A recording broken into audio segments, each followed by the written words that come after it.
Olá, ouvintes! Está começando mais uma edição do Martcast. Eu sou a Patrícia Mendolovics e esse é o podcast do Martinelli Advogados.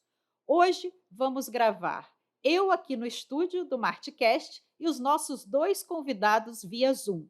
Então, se houver alguma instabilidade aí com a nossa qualidade do som, vocês relevem, mas eu prometo que vai ser um conteúdo sensacional. Com esse episódio de hoje, a gente dá início à nossa quarta temporada do Martcast. E para começarmos com tudo, vamos falar de um assunto que já fez 2023 começar super agitado: mudanças tributárias.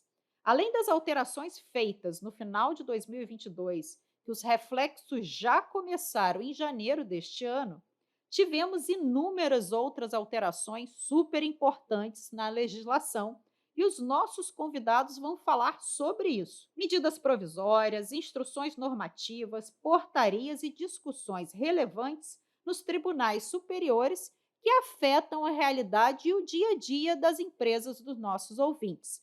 Então, acompanhe aí o nosso bate-papo, que eu tenho certeza que muita informação bacana vem por aí. Para falar de tudo isso, eu não estaria sozinha. Hoje a gente recebe Carlos Amorim, que é sócio do Martinelli e acompanha o dia a dia dos principais tribunais diretamente da nossa base de Brasília. Olá, Amorim, que alegria te receber aqui de novo. Olá, Patrícia. Muito bom dia. Obrigado pelo convite. E para somar aqui na nossa bancada, recebemos pela primeira vez Fernanda Bassim, sócia também do Martinelli pelo Rio Grande do Sul, e especialista em tributário. Tudo bom, Fernanda? Bom dia, Patrícia, tudo ótimo. Vamos lá, pessoal. Hoje a gente vai fazer aí um passeio no tempo para falar o que já aconteceu e conversar sobre o que a gente deve ficar de olho e acompanhar aí nos tribunais superiores. Para iniciar o nosso papo, eu queria falar sobre PIS e COFINS. Entre dezembro e janeiro, a gente observou várias mudanças que afetaram esses tributos e é importante a gente dar um panorama do que aconteceu para o nosso ouvinte. Falando da mudança mais recente, em janeiro tivemos a publicação aí da medida provisória 1159, que excluiu o ICMS da base de créditos na apuração das contribuições do PIS e da COFINS. Fernanda, eu vou começar contigo. Explica melhor essa medida falando quem são aí os principais afetados. Patrícia, para esse tema é importante fazermos uma breve retrospectiva cronológica da legislação. Se nós olharmos desde 2004, através da Instrução Normativa 404, o ICMS sempre integrou o custo de aquisição dos produtos. Isso era válido para todos os contribuintes. Depois, nós tivemos uma manutenção disso, sem nenhum questionamento, por longos anos. Até que em 2017, nós tivemos um julgamento muito importante, né, que foi o julgamento do tema 69, que tratou da base de débitos. Então, excluindo o ICMS da base de débitos, né, e passando, então, a não compor a base de cálculo do PIS e da COFINS. Ato seguinte, em 2019, o governo, então, através da Receita Federal, foi editada uma Instrução Normativa 1911, onde o ICMS, lá nessa instrução normativa, passou a ser regulamentado para não integrar mais o custo de aquisição, alterando esse posicionamento que durou 15 anos e contrariou aquela instrução normativa 404 lá de 2004. E as decisões judiciais tiveram que passar a garantir o crédito, né, de PIS e COFINS sobre o ICMS. Ato seguinte, nós tivemos, em 2021, a própria Procuradoria da Fazenda Nacional reconhecendo a necessidade da manutenção do ICMS na base de créditos do PIS e da COFINS. Tanto que a Procuradoria editou um parecer. Esse parecer ele foi amplamente divulgado e os contribuintes tiveram uma sensação de segurança daquilo que sempre haviam praticado, da manutenção, então, deste crédito de PIS e COFINS sobre o ICMS. Em 2022, né, no final do ano, a IN 2121, ela confirmou isso. A Receita Federal, então, reconheceu que o ICMS seguiria compondo a base de créditos. E os contribuintes, mais uma vez, tiveram a sensação de manutenção da sua segurança jurídica num alinhamento muito grande entre aquilo que havia sido decidido e discutido ao longo dos últimos 5 anos desde que se tornou muito forte a discussão da base de débitos, mas de forma separada, né? Então, ficou muito claro que para os créditos de PIS e COFINS, o ICMS estaria lá compondo a base. E os contribuintes encerraram o ano por alguns dias, digamos assim, com essa tranquilidade. Mas então chegamos ao dia 12 de janeiro de 2023 e tivemos algumas medidas provisórias editadas, dentre outras regulamentações, e uma delas, especificamente a medida provisória 1159, acabou, no seu texto, inserindo um dispositivo nas leis 10.637 e 10.833, inserindo um dispositivo expresso para exclusão do ICMS da base de créditos, das contribuições do PIS e da COFINS. E isso foi uma grande surpresa, porque tivemos, então, uma norma autorizando algo contrário a tudo que vinha sendo validado, tanto pela Procuradoria, como pela Receita e até mesmo pelo Judiciário nas decisões que haviam transitado e circulado sobre o tema. E aí, nesse aspecto, é muito importante frisar que o instrumento legislativo, o instrumento que foi introduzida, a restrição ao crédito, ele não tem, em princípio, nenhum vício. No entanto, nós temos outros problemas com essa edição da medida provisória, porque ela acaba inviabilizando um importante crédito que vai atingir os contribuintes de forma ampla e muitas vezes o intuito da edição dessa norma não vai estar de acordo com a operação de cada contribuinte, porque numa tentativa de equilibrar, talvez, o sistema tributário, o governo está, na verdade, prejudicando as empresas sem avaliar operação por operação e os impactos desta norma em cada uma das operações especificamente. Entendi, Fernanda. E realmente é importante que essas empresas fiquem atentas a essas mudanças todas e esse cenário, né? Mas agora ainda sobre PIS e COFINS e voltando um pouquinho no tempo, em dezembro aí foi publicada a Instrução Normativa 2121, né, que trouxe aí diversas mudanças da regulamentação dessas contribuições. Amorim, contigo agora, consegue destacar para a gente os principais pontos dessa IN? Então, Patrícia, essa Extranormativa 2121, ela procurou esclarecer alguns pontos de crédito de PIS e COFINS, que tornou mais seguro para os contribuintes essa apropriação desses créditos, tá? E muitos contribuintes eram questionados, né, junto a autuações e fiscalizações, né, da Secretaria da Receita Federal, e esses itens de crédito acabavam sendo depois consolidados lá no Conselho Administrativo de Recursos Fiscais, ou então pelo Poder Judiciário. Essa decisão normativa, então, ela buscou consolidar algum desses itens de crédito, e aqui eu cito apenas para reforçar: o Vale Transporte, os equipamentos de proteção individual, que são os EPIs, os transportes de produtos em elaboração, embalagens que acabam guarnecendo o produto que depois é consumido pela população. E esses itens, de uma certa forma, havia uma discussão administrativa junto ao Conselho Administrativo de Recursos Fiscais com relação a alguns desses itens de crédito, e essa questão normativa acabou consolidando o entendimento de que são itens passíveis de apropriação de crédito. Só que não é um rol taxativo, ao passo que o próprio recurso repetitivo 1.221.170 do STJ, na esteira do entendimento que já vinha sendo consolidado, né, nos tribunais ordinários, no próprio Conselho Administrativo, no que diz respeito aos itens que dariam direito a crédito de PIS e COFINS, esse recurso repetitivo ele deixa aberto que o contribuinte avalie o seu processo produtivo e identifique lá insumos ou outras despesas que são relevantes ou essenciais ao processo produtivo. Então, por mais que a instrução normativa ela venha a consolidar e trazer uma certa segurança aos contribuintes em alguns itens de crédito, ela não é exaustiva, ela não deixa impedido o contribuinte de olhar para o seu processo produtivo e identificar que existam outros itens de insumo ou até mesmo outras despesas que são importantes para o seu processo produtivo. Paralelo a isso, a instrução normativa, então, trouxe lá que o ICMS não compõe a base de débitos de PIS e COFINS, portanto, fazendo coro com o tema 69, julgado no Supremo Tribunal Federal. Ela também inovou ao excluir de maneira expressa que o IPI não faz base de, não pode ser incluído na base de crédito de PIS e COFINS, naquelas aquisições em que existe a incidência do IPI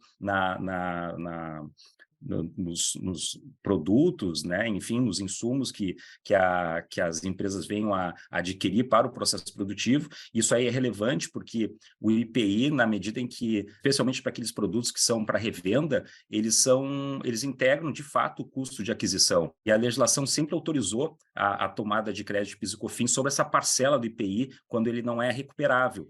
Enfim, ela trouxe várias novidades, consolidações, e eu acho que o importante agora é a gente focar nessas questões referentes ao ICMS, tanto na base de crédito como de débito, e o IPI, no que diz respeito à impossibilidade expressa que ele seja incluído ou componha o custo de aquisição das mercadorias para fins de creditamento de PIS e COFINS. Entendido, Amorim.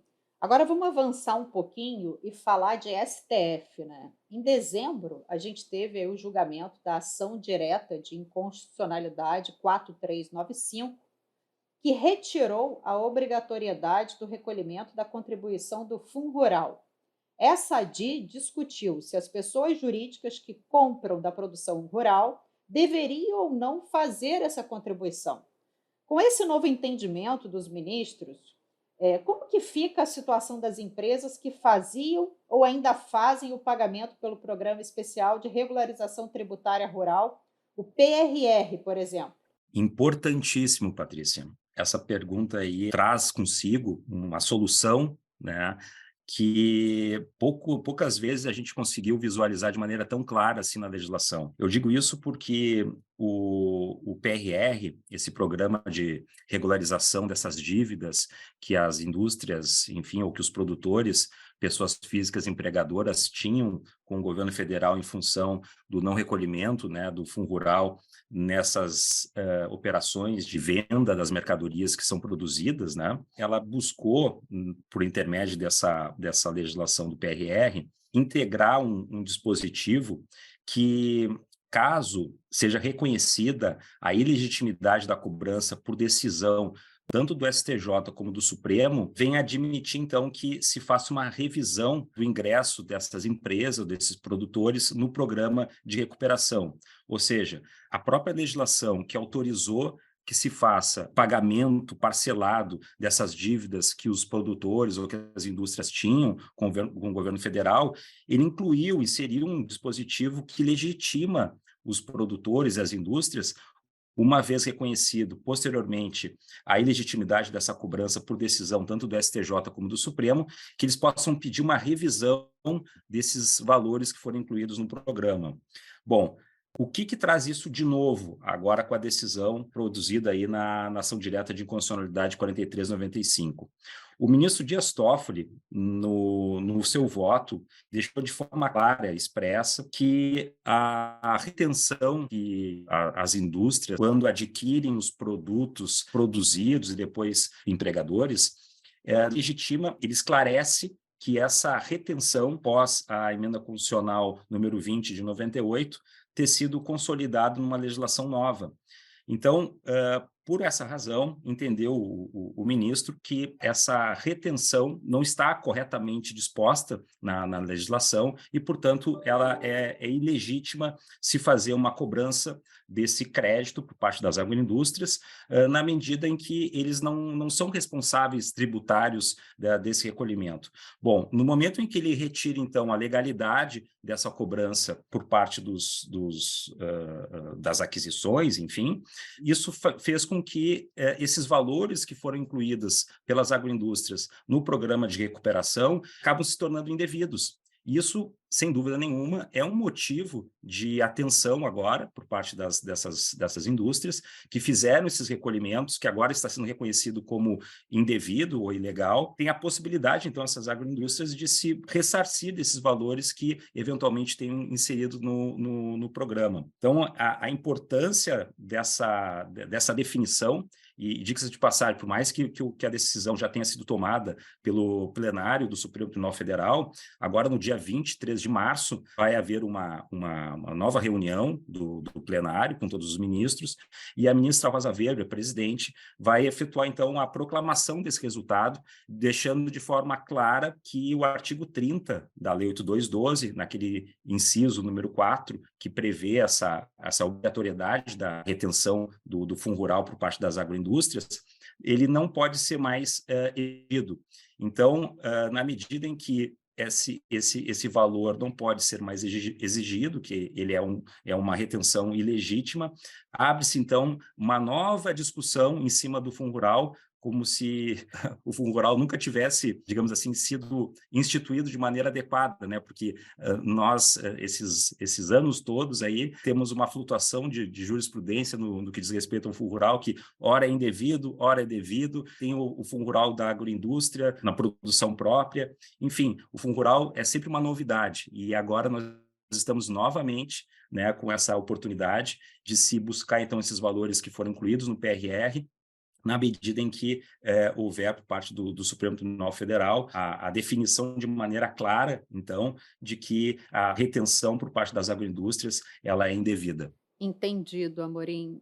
E aí fico alerta para o nosso ouvinte, né? Em assim, 2 perguntas ou 3 aqui, a gente já viu uma série de mudanças, né? Então, a necessidade, de fato, de estar atento a tudo isso que está acontecendo, todas essas movimentações, julgamentos, para não se perder aí ou acabar, sendo de alguma maneira, entre aspas, penalizado ou perder alguma oportunidade aí na questão tributária, né? Agora, avançando um pouquinho, a gente vai falar sobre os julgamentos que devem acontecer aí este ano nos tribunais superiores.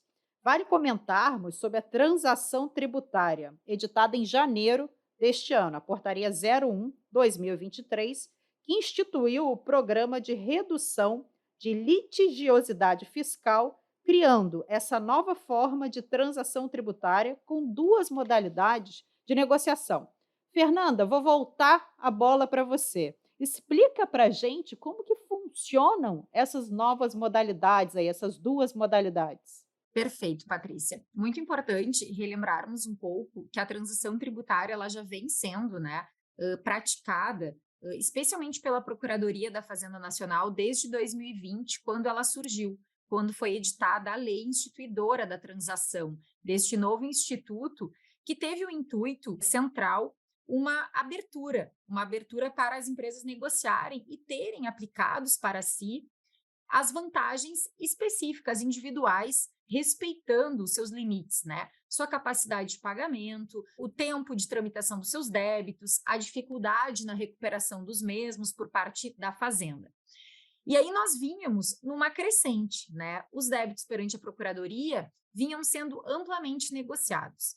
Em contrapartida, a Receita Federal, cuja regulamentação só veio no ano passado, em 2022, estava um pouco mais atrasada nessas negociações. Digamos que a Receita Federal ainda não havia se estruturado, talvez, para receber, então, essas propostas de transação e realizar estas negociações, ouvindo mais os contribuintes e avaliando, né, as suas necessidades e dificuldades. E aí, quando iniciamos o ano, tivemos essa novidade, a Portaria 01 de 2023, uma portaria que vem para abranger tanto Procuradoria quanto Receita Federal. Por quê? Porque ela acaba permitindo a inclusão no programa de litigiosidade zero, ela acaba permitindo a inclusão de débitos que estejam com pendência de decisão administrativa perante a primeira instância, as delegacias de julgamento, ou perante o CARF, Conselho Administrativo de Recursos Fiscais, né, quando estiver pendente de decisão algum recurso, portanto, em contencioso administrativo fiscal. Também permite a inclusão de débitos que estejam em discussões das câmaras recursais, que são aqueles débitos considerados de pequeno valor, e ainda os débitos que estejam inscritos em dívida ativa, que daí já são aqueles que estão no âmbito da Procuradoria da Fazenda Nacional. Então, ela está aqui compondo débitos no âmbito da Receita e da Procuradoria. E qual é o prazo deste programa? O prazo ele teve início, né, no dia 1º agora de fevereiro, e ele tem até o dia 31 de março para a sua adesão. Então, os contribuintes têm esse prazo relativamente curto para avaliarem eventuais débitos que se enquadrem nas condições e verificarem se é de interesse ou não a adesão. E quais as vantagens do programa? O programa de litígio zero, ele tem uma primeira vantagem que seria uma redução de multa e juros. Essa redução de multa e juros, ela respeita, Patrícia, os critérios que já estavam dispostos em uma portaria da Procuradoria da Fazenda Nacional, que é a 6757, uma portaria de 2022, que são critérios que levarão em consideração o grau de recuperabilidade dos débitos. Então, os descontos de multa e juros ficarão vinculados a esta avaliação quanto à recuperabilidade, o grau de recuperabilidade dos débitos. Quanto menor o grau de recuperabilidade, maior os descontos de multa e juros. E eles têm um limite, que é não superar 65% do valor global da dívida. Então, eu posso ter casos, se o grau de recuperabilidade for muito baixo, ou seja, débitos irrecuperáveis, por exemplo, que a Fazenda tem, assim, muita dificuldade na recuperação, eu posso chegar a um desconto elevado de multa e juros, que a depender do cômputo total da dívida e a proporção entre multa, juros e principal, poderá ser, quem sabe, de até 100% de redução de multa e juros. Tudo isso respeitando qual limite? O limite de 65% do valor global da dívida que está sendo tratada. E um outro benefício é a possibilidade de utilização de prejuízo fiscal para os saldos das dívidas. E, novamente, aqui nós teremos uma entrada que será necessária, e esta entrada e também a utilização do prejuízo fiscal, o quanto e para qual parcela poderá ser utilizado o prejuízo fiscal, novamente se levará em consideração o grau de recuperabilidade dos débitos. Então, por exemplo, para débitos irrecuperáveis ou de difícil recuperação pela Fazenda, a entrada pela portaria será de 30% e o saldo poderá ser negociado, então, com prejuízos fiscais e base negativa de contribuição social. E essa entrada poderá ser parcelada em 9 vezes. Em contrapartida, para débitos que se enquadrem num grau de recuperabilidade médio ou baixo, a entrada, ela aumenta um pouco, ela sobe para 48% dali do valor envolvido e poderá ser parcelada também em 9 vezes, e o saldo poderá ser abatido com a utilização do prejuízo fiscal e da base negativa. Então, essas vantagens, Patrícia, elas são semelhantes ao que nós já encontrávamos na transação tributária geral, que já vinha sendo praticada, como eu mencionei no início. O que mudou aqui é que o programa de litigiosidade zero, ele vem com um prazo determinado e também com uma exigência de entrada um pouco maior. Essas são as diferenças. Agora, as vantagens para o contribuinte do ponto de vista de redução de multa e juros, ou também a graduação disso em função do grau de recuperabilidade, ou até mesmo a utilização do próprio prejuízo fiscal, elas são semelhantes ao que já havia, porque elas respeitam os limites já instituídos pela Portaria 6757 de 2022, que era a portaria e ainda é, porque ela está válida, para a transação tributária geral, que estava em vigor e ainda está. Super clara a informação que você trouxe, Fernanda. Obrigada. Agora vamos seguindo aqui. Eu acho que o pessoal deve estar assim, não é assustado, né? Mas assim, atento a tanta mudança, né? Um espaço tão curto, a gente está ainda em fevereiro e já tanta coisa acontecendo. Então vamos falar agora um pouquinho nos julgamentos dos tribunais superiores, né? O Supremo Tribunal Federal já divulgou a pauta aí do que será discutido no primeiro semestre, né? E aí, Fernanda e Amorim, entre vocês aí, escolham quais são, na percepção de vocês, os grandes julgamentos tributários que as empresas aí, que os nossos ouvintes devem acompanhar de perto. Perfeito, Patrícia. O Supremo Tribunal Federal ele tem por orientação e costume, todo o início de semestre ele lança, vamos dizer assim, os temas que vão ser julgados naquele semestre. A ministra Rosa Weber, agora no final de dezembro de 2022, ela indicou né, alguns itens, alguns temas que vão fazer parte aí de julgamentos aí nesse primeiro semestre, mas a gente sempre deixa claro que muitas vezes ela também coloca nos dias de sessão, ali nas semanas de sessão, algumas datas abertas, justamente para poder incluir processos relevantes, né, temas importantes que precisam de uma definição mais urgente por parte do plenário do Supremo Tribunal Federal. Mas o que nós temos até então divulgado, nós precisamos acompanhar, né, porque, sem dúvida nenhuma, são temas relevantes de grande impacto no cotidiano dos contribuintes, são os seguintes. Nós temos agora a definição da ação direta de constitucionalidade número 49, que trata do ICMS, da transferência de bens entre estabelecimentos, e essa ação declaratória ela está com uma votação empatada, existem 4 votos permitindo que os créditos de entrada das mercadorias de ICMS, né, possam ser mantidos e transferidos automaticamente para o estabelecimento de destino. Outra corrente desse julgamento entende que somente depois de uma lei complementar definindo os critérios de transferência é que o contribuinte poderia fazer a transferência desses créditos. Então, existe esse panorama aí ainda indefinido se os créditos de ICMS podem ser transferidos entre os estabelecimentos ou não, e o contribuinte tem que ficar atento, né? Porque, sem dúvida nenhuma, nós temos uma quantidade muito grande de contribuintes que possuem estabelecimentos produtores de uma determinada região do país, e existem outros estabelecimentos desse mesmo produtor que são centros de distribuição, por exemplo, em outras localidades do país, e que as mercadorias precisam ir para esse centro de distribuição, e nessa remessa do produtor para o centro de distribuição, existe essa definição por parte do Supremo Tribunal Federal de que não deve incidir ICMS nessa transferência, só que agora fica uma incógnita. Como é que se faz com os créditos? Ficam lá no estado produtor ou pode ser transferido para o estado de destino dessa mercadoria? Isso é o que o Supremo precisa definir através desse julgamento da ação direta de constitucionalidade número 49. Eu acho que outro item importante, né, de definição é a proclamação de resultado da ação direta de inconstitucionalidade 4395, que trata do fundo rural da pessoa física empregadora. Basicamente, esse julgamento é importante, a proclamação desse resultado, porque vai ser definido de uma maneira clara e bem objetiva se aquela subrogação, aquela obrigatoriedade que tem, né, o adquirente da mercadoria de reter o fundo rural e fazer o pagamento para os cofres públicos, se ele estava legitimado ou não a realizar esse pagamento ou essa retenção.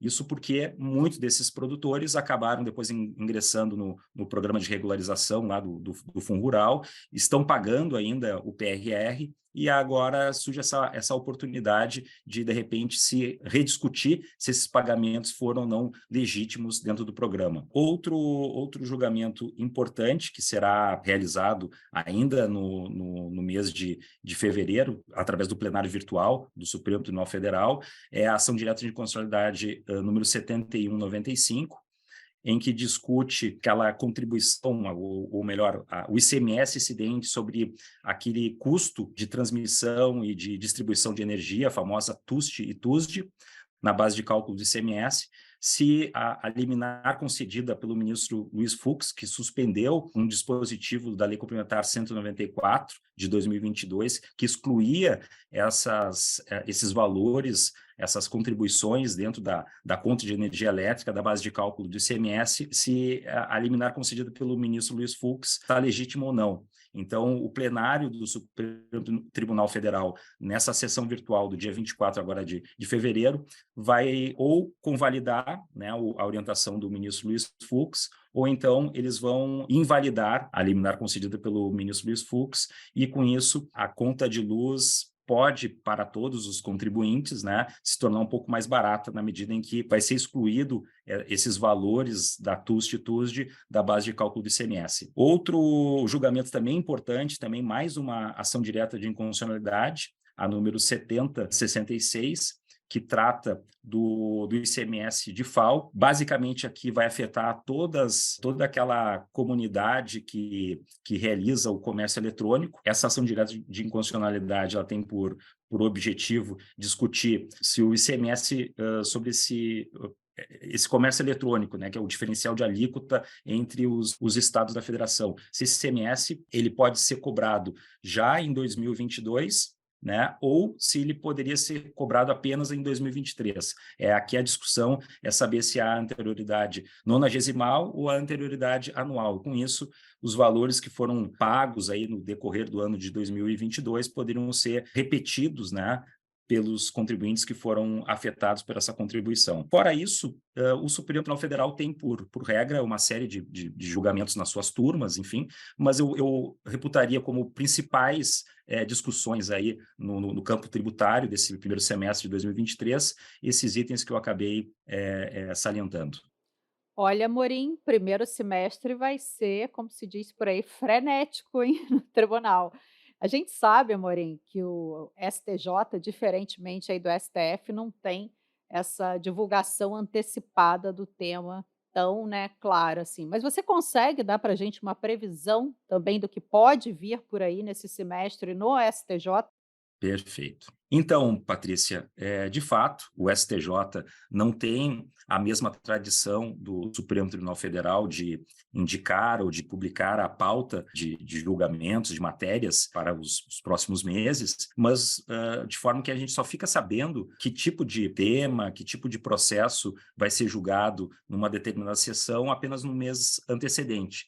Então, a gente não consegue prever de maneira objetiva o que vai ser julgado agora no primeiro semestre no STJ. Entretanto, a gente vem acompanhando alguns temas junto ao Superior Tribunal de Justiça, e um tema que nós possuímos a expectativa que seja, pelo menos assim, indicado como recurso repetitivo agora no primeiro semestre, é um tema referente ao Pacto Federativo. Nesse tema, nessa tese, se discute a possibilidade de se excluir do imposto de renda e da contribuição social sobre o lucro aqueles benefícios estaduais de ICMS que os contribuintes acabam obtendo, seja de crédito presumido de ICMS, redução de base de cálculo, isenção, enfim, todos aqueles benefícios estaduais que os contribuintes possuem, a depender da legislação de cada estado, e que, de uma certa forma, é atingido pela tributação do imposto de renda e da contribuição social. Essa tese do Pacto Federativo já existe uma larga discussão nos tribunais ordinários e no próprio STJ.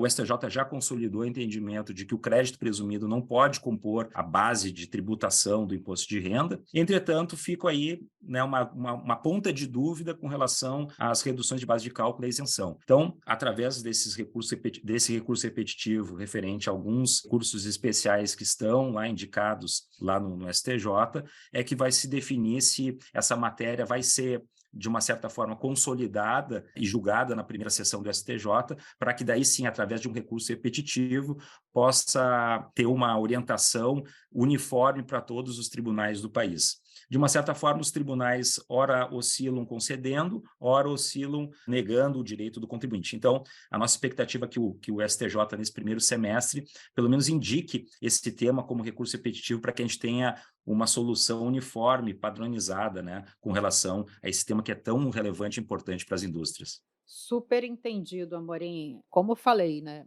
realmente vai ser um semestre agitado aí relacionado a questões tributárias. Mas agora, para finalizar, a gente não poderia deixar de falar sobre CARF, né? Sei que tivemos aí recentes mudanças da presidência, um novo entendimento sobre o voto de qualidade. Então, Fernanda, com você, fala um pouquinho para a gente sobre esse panorama CARF aí, o que está rolando, o que está acontecendo. Passa a sua percepção para os nossos ouvintes. Perfeito, Patrícia. O CARF, né, como um importante tribunal técnico tributário, né, tem tanta relevância nos nossos julgamentos tributários pela sua atuação com bastante técnica, né, a composição paritária, representantes do fisco e dos contribuintes, o que dá aos contribuintes maior voz, né, maior entrada para as discussões tributárias relevantes. Passou por uma mudança de presidência, como você mesma mencionou, né? Teve alteração do presidente em função da alteração do governo, e também algumas alterações de conselheiros. Mandatos de alguns acabam e outros começam. Isso tudo gera para o conselho uma instabilidade de início de ano, que acabou atrasando as sessões de julgamento, né? Nós tivemos agora, nas 2 últimas semanas, a suspensão das sessões de julgamento. Aliado a essas mudanças, o que você mencionou, né, da medida provisória 1160, que acabou trazendo uma importante alteração em relação ao voto de qualidade. Quanto ao voto de qualidade, né, Patrícia, acho que as notícias elas já estão aí a todo vapor, demonstram muita movimentação por parte de alguns órgãos, né, tentando uma negociação com o governo. Sobre isso, acho que teremos ainda muito para discutir. O cenário ele não está consolidado nem calmo, né? Ele passará aí por muitas mudanças. Mas eu acredito que o mais importante dessa medida provisória 1160 não é, talvez, a discussão sobre o voto de qualidade. Acredito que lá na medida provisória 1160 nós tenhamos uma outra alteração muito mais relevante e prejudicial ao direito dos contribuintes, que é a alteração do valor de alçada para os processos que tramitam na esfera administrativa, que até então tinham valor de alçada de 60 salários mínimos, ou seja, processos que tivessem valores de até 60 salários mínimos, o segundo grau administrativo, ele era perante as câmaras recursais nas delegacias de julgamento da Receita Federal. Os processos não subiam ao CARF. Em contrapartida, agora, este valor foi elevado para 1.000 salários mínimos. Isso nos coloca em uma situação de grande prejuízo. Por quê? Porque a maior parte dos nossos processos, a maior parte dos processos administrativos que hoje existem em tramitação, e aí estamos falando, Patrícia, de 97%, 98% dos processos têm valores inferiores a 1.000 salários mínimos. E nós estaríamos aqui esvaziando o CARF. Nós estaríamos com esse valor de alçada tão elevado, esvaziando totalmente o Conselho Administrativo de Recursos Fiscais, que é um órgão de tamanha importância pela sua técnica e também pela sua composição, pela natureza da sua composição. Então, Patrícia, nós estamos vivendo esse momento e nessa incerteza em relação ao CARF, que vai muito além, né, das alterações cotidianas de troca de presidente ou de conselheiros, vai muito além disso. E talvez até muito além do voto de qualidade, porque o voto de qualidade ele existiu até 2020, quando tivemos o afastamento, a revogação da aplicação do dispositivo legal, lá do decreto 70235, que prevê o voto de qualidade. E agora nós tivemos uma revogação desse dispositivo de lei que foi introduzido em 2020, retornando, portanto, a validade do decreto 70235. Então, o voto de qualidade, ele tem essa discussão, ele já tem até uma discussão perante o STF, né, que envolve o voto de qualidade. Os contribuintes já estavam acompanhando isso. Agora, o valor de alçada que foi alterado e elevado para 1.000 salários mínimos, talvez esteja passando, de certa forma, despercebido, e não é algo pequeno, é algo muito relevante. Eu diria que dessa medida provisória poderia ser o aspecto mais relevante e preocupante, e para que nós, então, busquemos trabalhar, né, nós, representantes de contribuintes, busquemos trabalhar para tentarmos invalidar, talvez, ou buscar uma alternativa que não seja tão prejudicial aos contribuintes.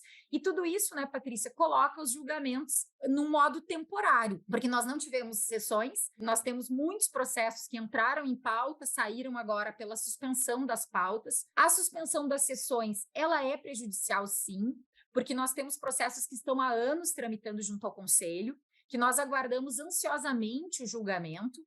Nós passamos por uma pandemia que, no início, mudou muito a forma dos julgamentos e acabou atrasando os julgamentos lá em 2020.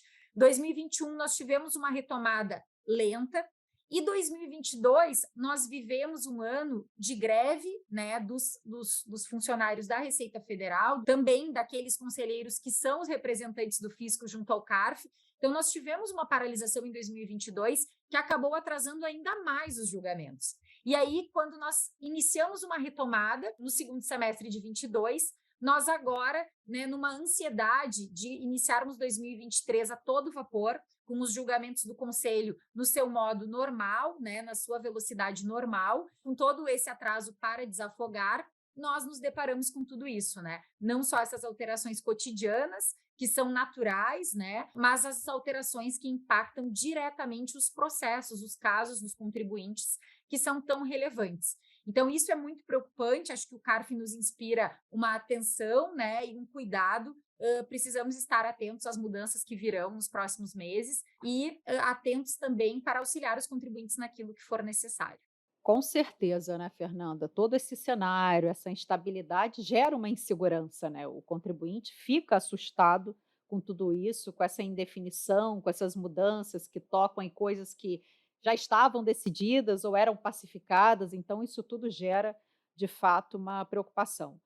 A gente poderia ficar horas e horas falando, porque a pauta tributária é extensa, mas a gente tem que finalizar.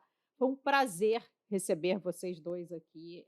Eu acho que ficou muito claro para o nosso ouvinte a necessidade de atenção, a necessidade de acompanhamento, a necessidade de um olhar especializado, porque é um cenário turbulento, é um cenário ainda que demanda essa atenção diferenciada, né? Então, assim, obrigado, Amorim, por mais uma vez estar aqui. Você já é prata da casa, né? Obrigado pela tua presença aqui. Muito obrigado, Patrícia. E Fernanda, um prazer te receber aqui. Espero que venha mais vezes. Gostamos muito assim das suas explicações, da sua clareza. Então, assim, a casa é sua. Sempre que tiver um tema tributário relevante, sempre que tiver algo que você acha que vale a pena deixar os nossos ouvintes cientes, vem aqui, porque o pessoal tenho certeza que vai gostar de ouvir suas explicações. Obrigada, Fernanda. Muito obrigada, Patrícia. O prazer é todo meu. E contem sempre comigo. Estarei atenta aqui. A gente chegou ao fim aqui do nosso primeiro episódio da quarta temporada do nosso Martcast. Esse ano, pelo que vocês estão vendo, promete aí muitas mudanças, muitas alterações legislativas em todas as áreas. Então, fiquem atentos aos nossos conteúdos, estamos sempre a postos por aqui e postando em todas as nossas redes sociais e plataformas. Espero que 2023 seja uma temporada incrível, de muito compartilhamento e de muito conhecimento e experiências trocadas aqui. Até a próxima, pessoal. Tchau!